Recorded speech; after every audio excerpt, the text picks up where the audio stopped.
Bagaimana menurut Kompolnas atas pencopotan Kapolda Metro Jaya, Kapolda Jawa Barat, serta Kapolres Jakarta Pusat dan Kapolres Bogor akibat kerumunan massa di wilayahnya? Kami sudah terhubung bersama dengan anggota Komisi Polisi Nasional atau Kompolnas, Pungki Indarti. Selamat malam, Bu Pungki. Bu Pungki, kalau melihat dari pencopotan yang dilakukan ini, apakah menurut Anda langkah ini sudah tepat begitu diambil oleh Kapolri? Ya, terima kasih. Ya, kami melihat ini adalah langkah yang tepat dan menunjukkan bahwa Kapolri melakukan tindakan yang tegas ya.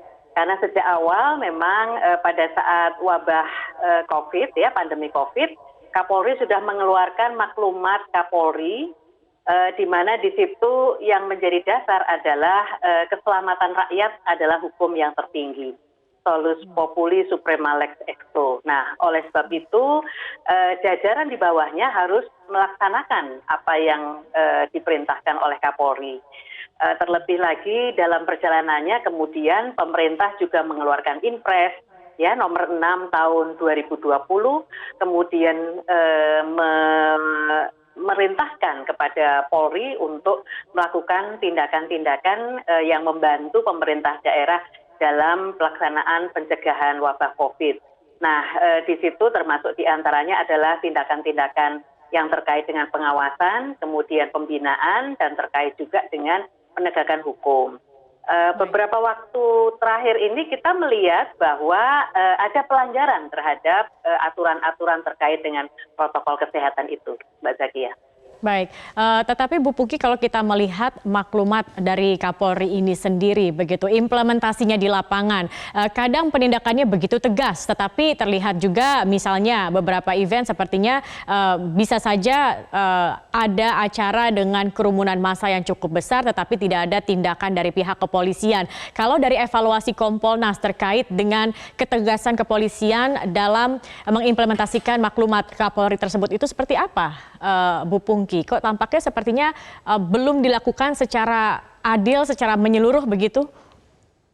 Iya, kita memang melihat dalam beberapa hal memang di beberapa daerah itu ada kegamangan, ada keraguan-keraguan dalam penindakan terhadap pelanggar-pelanggar protokol kesehatan. Dan ini tidak boleh dibiarkan ya.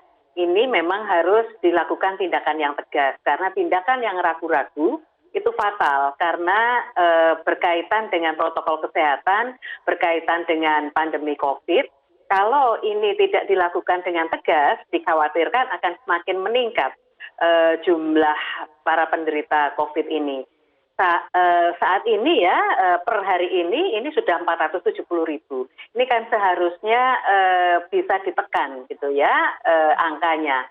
Nah, oleh karena itu semua pemerintah daerah maupun juga Kapolda maupun jajaran di bawahnya harus melaksanakan tindakan-tindakan yang dapat mencegah menyebarnya wabah COVID.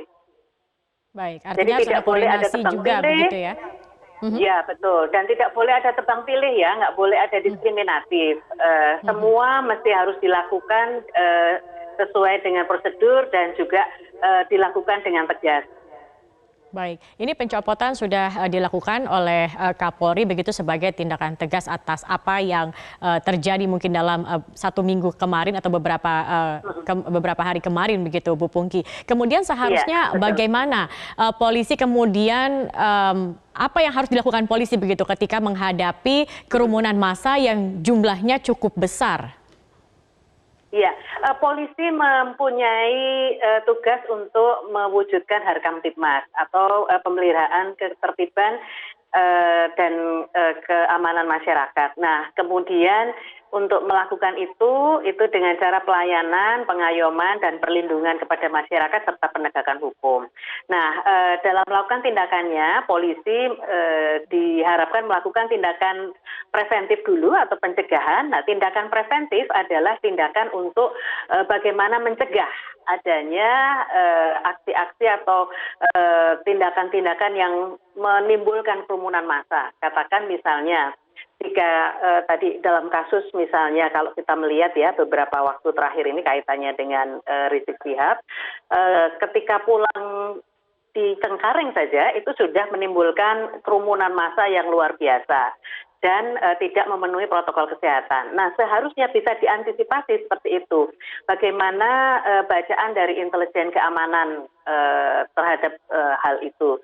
Sebelumnya kan seharusnya bisa dibaca masanya seperti apa, kemudian datang ke situ itu bagaimana. Itu kan juga berpengaruh pada Kamtibmas ya, artinya jalan jadi macet, terus kemudian juga tidak pakai protokol kesehatan dan sebagainya. Nah, kemudian juga ada acara-acara lain yang mengikutinya. Nah, acara-acara yang mengikutinya itu juga kita melihat ternyata tidak menerapkan protokol kesehatan. Nah, hal ini seharusnya bisa dibaca oleh aparat kepolisian. Nah, tetapi kemudian saya tidak melihat ini dibaca dengan baik gitu ya, sehingga pelaksanaannya tetap saja ada kerumunan dan tetap saja ada pelanggaran terhadap protokol kesehatan. Nah, seharusnya juga ada himbauan-himbauan atau larangan-larangan terhadap acara-acara yang seperti ini yang mengundang kerumunan massa. Tetapi ini juga tidak dilakukan, toh malah tetap diselenggarakan saja. Kemudian selanjutnya adalah terkait dengan patroli. Jadi perlu ada patroli seharusnya. Ini sebagai tindakan preemptif. Tindakan-tindakan patroli misalnya itu bisa mencegah kerumunan-kerumunan massa sehingga bisa mencegah terjadinya penularan. Nah, ternyata ini juga tidak dilakukan dengan baik. Dan yang terakhir adalah terkait dengan penegakan hukumnya. Penegakan hukumnya seharusnya dilakukan jika ada pelanggaran-pelanggaran yang dilakukan. Tetapi ternyata kita tidak melihat adanya penegakan hukum di dalam